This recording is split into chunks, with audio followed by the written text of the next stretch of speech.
Hey guys, Jason with Track Cars again. Today we're going to talk a little bit about something that I bet most of you don't pay attention to enough of. I'm talking about vehicle safety and specifically fire safety. Yeah, everybody decides to put a seat in their car and harnesses, which is great and all, roll bars. However, a fire system or even an extinguisher is often overlooked. I learned this the hard way, as did one of my close buddies. One of the last times he was on the track, his engine blew. Happens.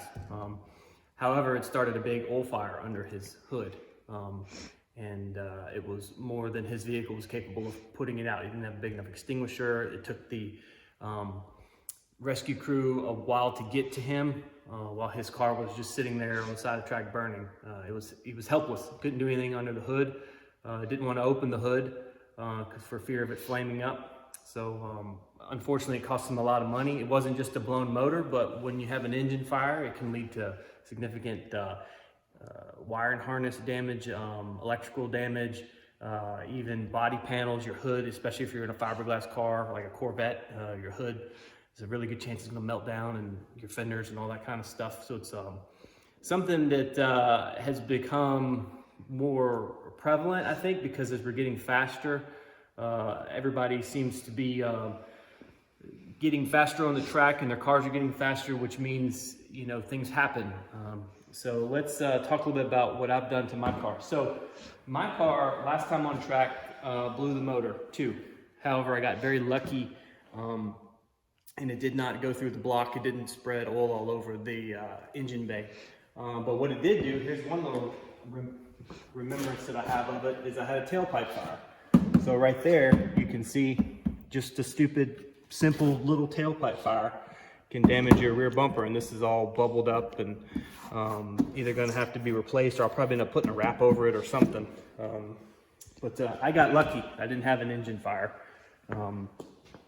So one of the simplest, easiest things you can do is install an extinguisher. I'll walk around here and show you where I installed mine on this car. The extinguisher needs to be readily accessible by the driver, as well as, you know, sometimes guys have passengers. I have my passenger seat out right now for a bunch of other install stuff. So this is just a simple bracket mounted to the floor. Be very careful when you're drilling through this floor here. There's a set of brake lines over here, right about this portion. When you get underneath the car, take the panels down, look very closely. I've got mine, the extinguisher here. As you can see, about right there and right there, so mounted. The bottle just sits in there, and this is just something simple, you know, for small fires that might be manageable by the driver. Or in my case, when my tailpipe was on fire, a passing car came by and threw his fire extinguisher out the window to me so I could put the tailpipe fire out. So that was helpful. So it can also be used to give to somebody else when they're in distress. Let's go back over here to the desk, and I'll talk a little bit about the next step. So you say, okay, fire extinguisher is great for small fire. What about a big engine fire? One of the last things you want to do is open the hood up and introduce a bunch of oxygen. You don't want to be near a big hot fire like an engine fire. So what I did was actually installed a system. I went with the Lifeline 360 system. I read a NASA article about it, and they had a lot of good things to say about it. I really like the system. I'll go over a few highlights with it, but I'll put a link to the NASA article so you guys can read about it. But basically, the Lifeline 360 systems are full fire systems that mount in the car. They have nozzles that you place all over the car for fire suppression. But the thing I like about it is the 360 system uses a chemical called Novec 1230, which is a gas. So that allows it to be stored in a bottle, higher pressure, smaller bottle, which means less weight. But when it gets, you know, deployed into the system, it, I guess, asphyxiates? Can't say that word very well. Basically, it deprives the fire of oxygen. So it dumps the gas into the engine bay and the cockpit. where you have your nozzles mounted. And I'll show you where I've got mine mounted in my car. But so the point is, it deprives the fire of oxygen, puts it out, and without having to clean up. It's not a messy foam. It's not a messy, it doesn't have all the white residue. If you've ever had to clean up after you deploy a fire extinguisher, you know it's pretty nasty stuff. This being a gas doesn't leave any residue, so you don't have to go back and clean up afterwards. The downfall is it's a little bit pricey compared to a traditional system, but when you spend a bunch of money on your car and you spend a bunch of money on your motor and you spend a bunch of money on everything else, and you realize you might have passengers in your car with you, and when the light bulb finally clicks off that, wow, I really need to start thinking about safety, the $700 or $800 for one of these systems is well worth it. So, and I'll show you how I've got mine mounted.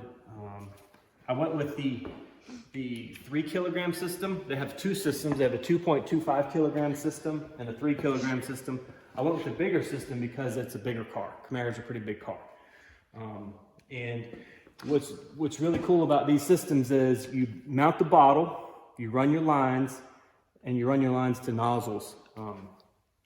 The nozzles, you have nozzles that mount in the engine bay, and then you have nozzles that mount in the driver's compartment.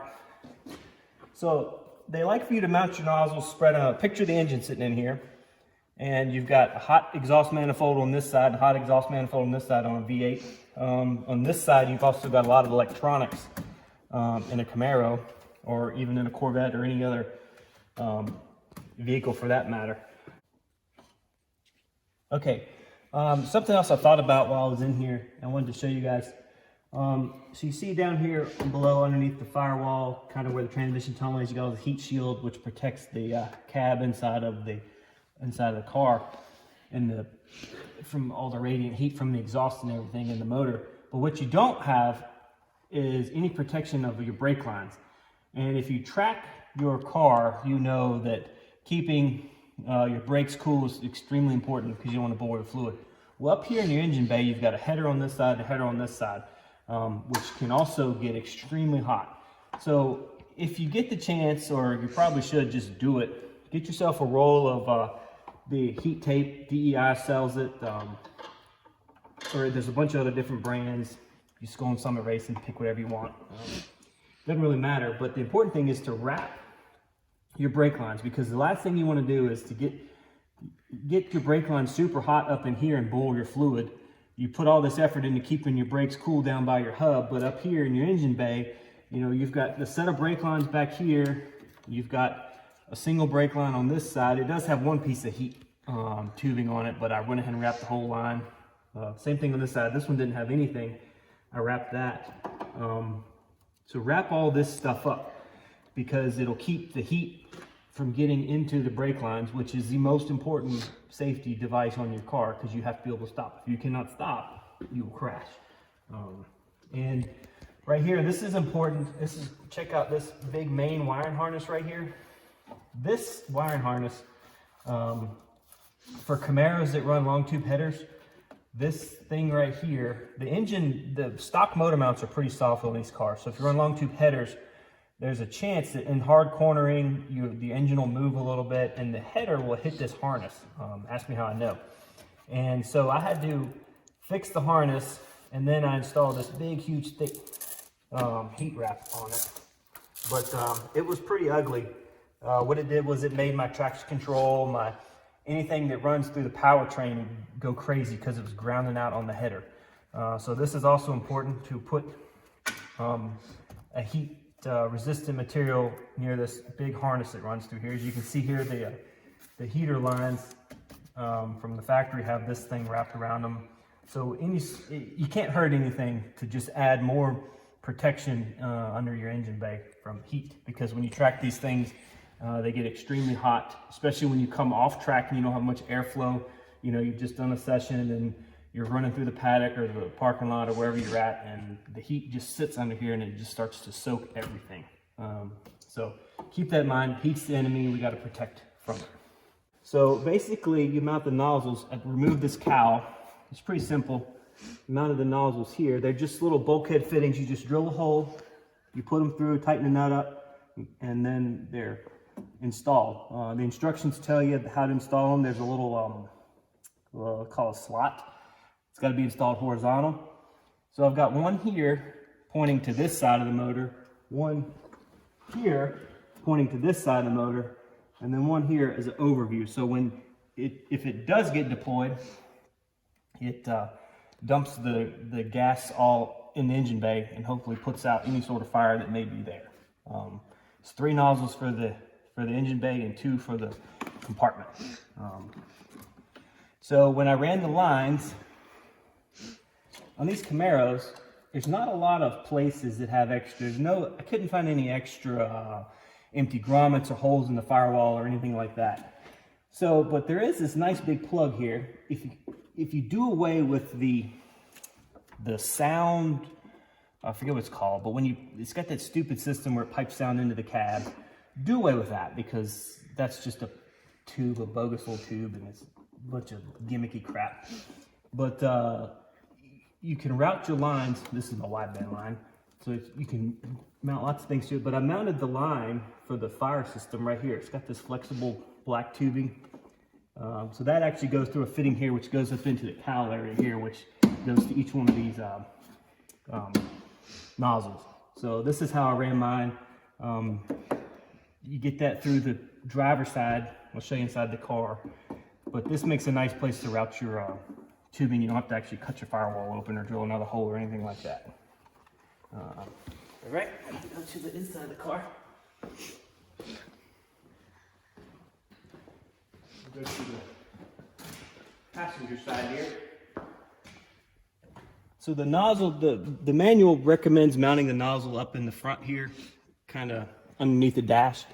On a Camaro, it's again very difficult to find many places to mount to down here, because I didn't want to cut up my whole interior.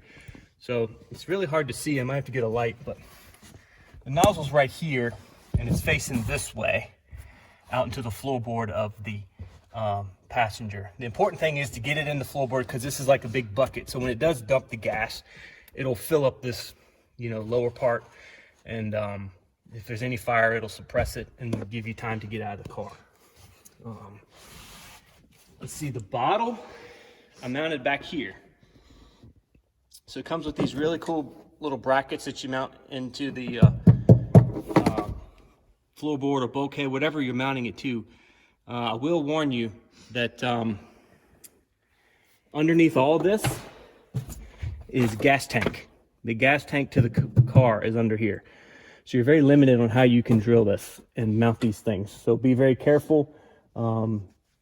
My back ones here have bolts in them that are able to go through all the metal and get nuts on the bottom. These front ones here, I know it's probably not recommended by the manufacturer, but I have riv nuts installed here because there's no other place to, you can't get to the top. You don't want to drill your top of your gas tank, but everything is mounted really, really stiff.